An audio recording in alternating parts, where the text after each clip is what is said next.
کرام، معززین سامعین و حاضرین حضرات، قرآن مجید، برہان رشید، فرقان حمید کی دو مختلف مقامات سے آیات کی تلاوت کا شرف حاصل کیا۔ رب العالمین جل شانہ نے ارشاد فرمایا، وَلَا تَقُولُوا لِمَنْ يُقْتَلُ فِي سَبِيلِ اللَّهِ أَمْوَاتٌ، جو لوگ اللہ تعالیٰ کے راستے میں رضائے الہی کے لیے، اعلاء کلمۃ اللہ کے لیے قتل کیے جاتے ہیں، ان کو مردہ مت کہو۔ اللہ تعالیٰ فرما رہا ہے قرآن پاک میں، ان کو مردہ مت کہو، بل احیاء، وہ زندہ ہیں، ولکن لا تشعرون، لیکن تمہارے حواس ظاہری ان کی زندگی کا ادراک نہیں کر سکتی، تمہاری آنکھیں ان کو زندہ نہیں دیکھ سکتی، تمہارے کان ان کی آواز نہیں سن سکتے، تمہاری قوت شامہ ان کی زندگی کا ادراک نہیں کر سکتی، تمہارے ہاتھ ان کو چھو نہیں سکتے کہ یہ زندہ ہیں، تمہارے حواس جو ہیں، ظاہری حواس ہیں، یہ ان کی زندگی کا ادراک نہیں کر سکتے، حالانکہ وہ ہیں زندہ۔ اب آپ دیکھیں، حدیث پاک میں ہے کہ جب ہم کسی میت کو غسل دینے کے بعد، کفن پہنانے کے بعد، جنازہ پڑھنے کے بعد اٹھا کر قبرستان کی طرف لے جاتے ہیں، حدیث پاک میں ہے کہ وہ میت اگر نیک ہے، اگر صحیح العقیدہ ہے، تو وہ میت کہہ رہا ہوتا ہے کہ یار جلدی چلو، ایسا کیوں چل رہے ہو، جلدی چلو تاکہ میں وہاں اپنی منزل پہ پہنچوں اور اپنے آقا کا دیدار کروں۔ اور اگر کوئی بدعقیدہ ہے، بد عمل ہے، تو وہ بھی جنازے پہ کہہ رہا ہوتا ہے کہ یار کیوں اتنا تیز چل رہے ہو، کچھ تو آہستہ چلو، کچھ تو آہستہ، کیونکہ اسے جہنم نظر آ رہی ہوتی ہے، بدعقیدہ کو جہنم نظر آتی ہے، اور یا رسول اللہ کہنے والے کو جنت نظر آتی ہے، وہ زندہ۔ ہم ظاہری طور پر ان کی زندگی محسوس نہیں کرتے، کیوں؟ وہ برزخ میں چلے گئے ہیں۔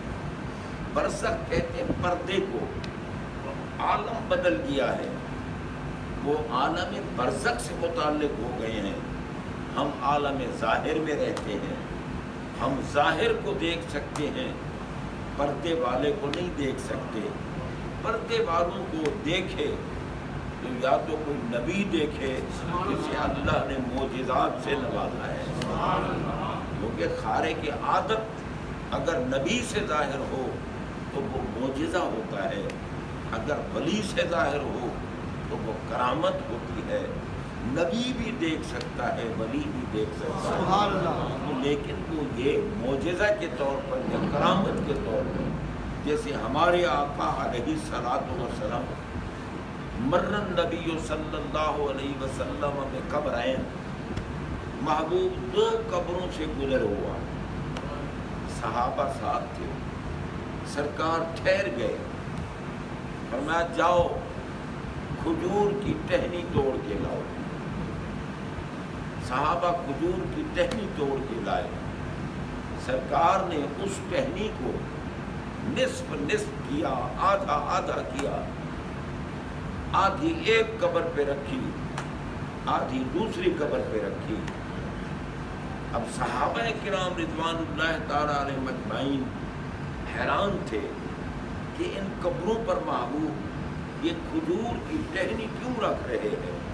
ان نے پوچھا، آپ نے فرمایا ان قبر والوں کو عذاب ہو رہا ہے، اور یہ جو میں نے کھجور کی ٹہنی ان کی قبروں پہ رکھی ہے، یہ کھجور کی ٹہنی جب تک خشک نہیں ہو جائے گی اس وقت تک یہ اللہ کا ذکر کرے گی، اور اللہ کے ذکر سے ان قبر والوں کا عذاب کم ہوتا جائے گا، کم ہوتا جائے گا، کم ہوتا جائے گا.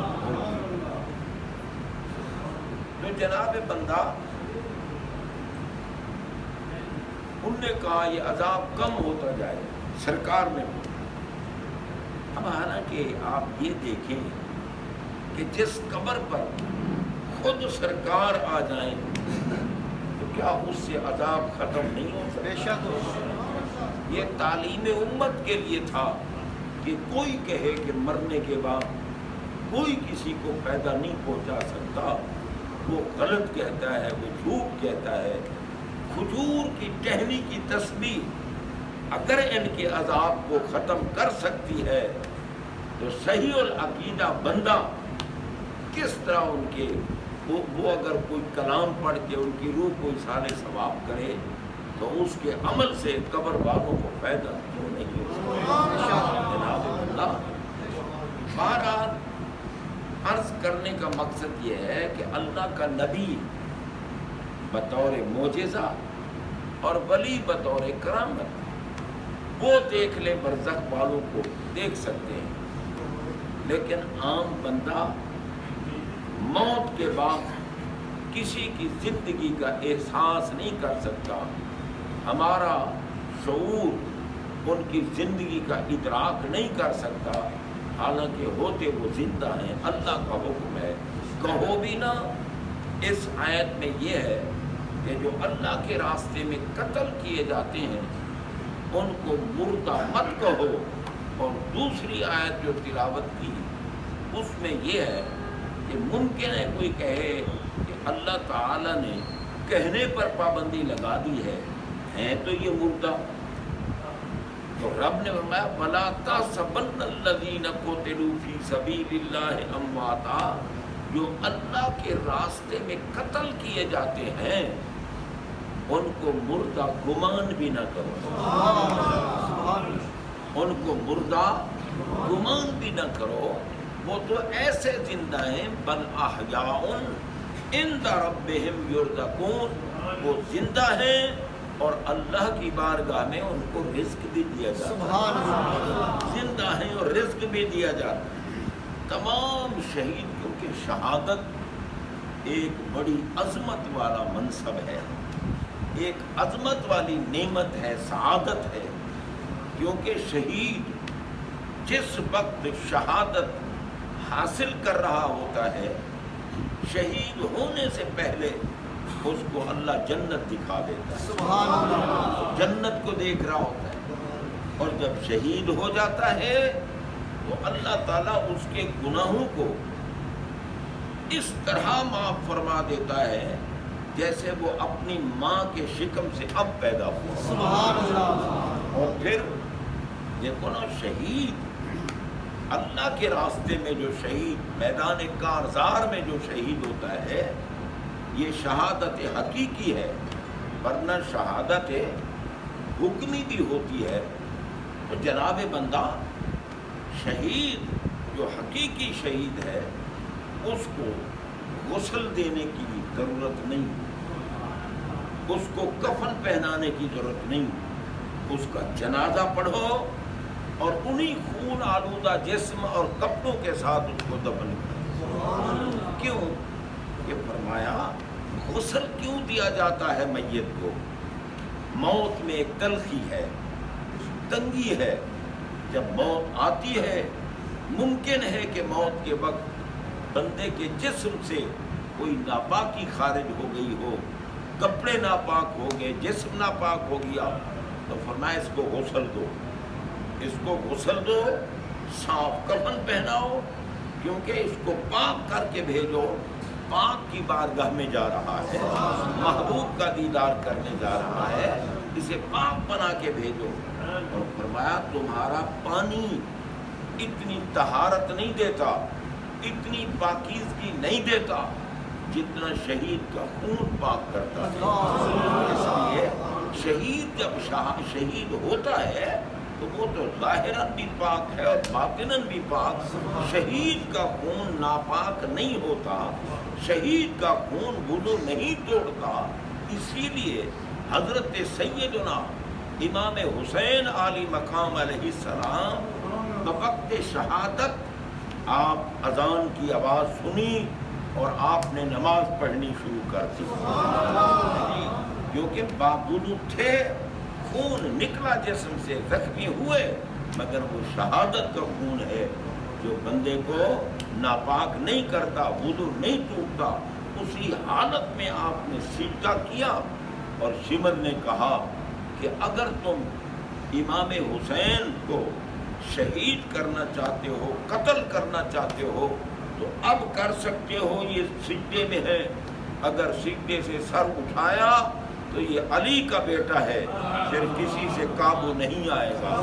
تو ان بزدلوں نے، ان کافروں نے، ان ملعونوں نے، ان خبیثوں نے سجدے میں امام حسین علی مقام کا سر انور جسم اطہر سے جدا کیا، اور جناب بندہ امام حسین پاک نے بتا دیا کہ دیکھو اگر مجھے چاہنے والے ہو، اگر میرے دامن سے وابستہ ہو، اگر میرے محب ہو تو میں تو آخر وقت بھی سجدہ کر رہا ہوں۔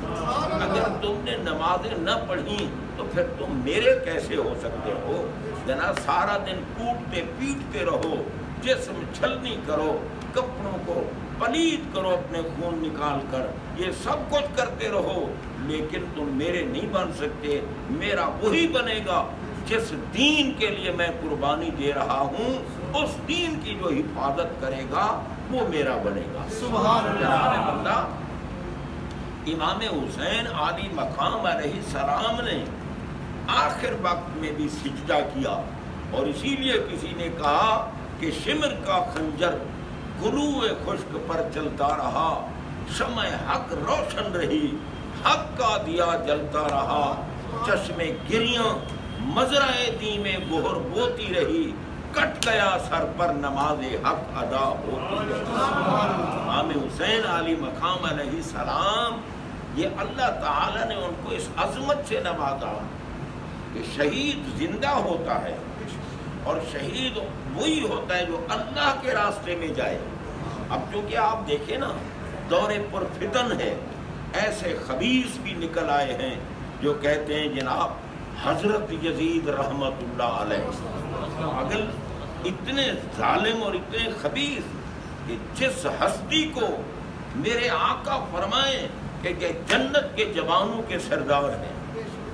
دیکھو بھائی، ہم نے اللہ کی ذات کی توحید ماننے والے ہیں یا نہیں؟ اللہ کو ایک ہم مانتے ہیں، احد مانتے ہیں، یکتا مانتے ہیں، اس کا کوئی شریک بھی ہم نہیں مانتے۔ یہ کس لیے؟ کہ ہمیں ہمارے آقا نے بتایا۔ بے شک ہم نے تو رب کو نہیں دیکھا، ہم نے تو اللہ کو نہیں دیکھا، محبوب نے فرما دیا ہم مانتے ہیں اور ہم گواہیاں دیتے ہیں، اشہد ان لا الہ الا اللہ، میں گواہی دیتا ہوں کہ اللہ کے سوا کوئی عبادت کے لائق نہیں۔ دیکھا ہے اللہ کو ہمارے آقا کی نگاہ پاک نے، لیکن آقا نے جو کچھ کہہ دیا، رب نے قرآن میں بتایا کہ میرے محبوب کا بولنا بھی میرا بولنا۔ محبوب وما ینطق عن الہوی ان ہوا الا وحی یوحی، محبوب جو کچھ بولتے ہیں یہ مصطفیٰ کا بولنا نہیں ہوتا، خدا کا بولنا ہے۔ قرآن کہہ رہا ہے، قرآن حدیث ہوتی تو ملا کہتا یہ ضعیف حدیث ہے، اس کا فلاں حکم ہے، اور قرآن کے لیے تو کچھ نہیں کہہ سکتے نا۔ قرآن میں ہمارے آقا کی عظمت کو اللہ نے بیان کرتے ہوئے ان کی ہر حرکت کو اپنی حرکت قرار دیا۔ سرکار نے کنکریاں اٹھائیں، کافروں کی طرف پھینکی، تو رب نے قرآن میں بتا دیا وما رمیتا اذ رمیتا ولکن اللہ رما،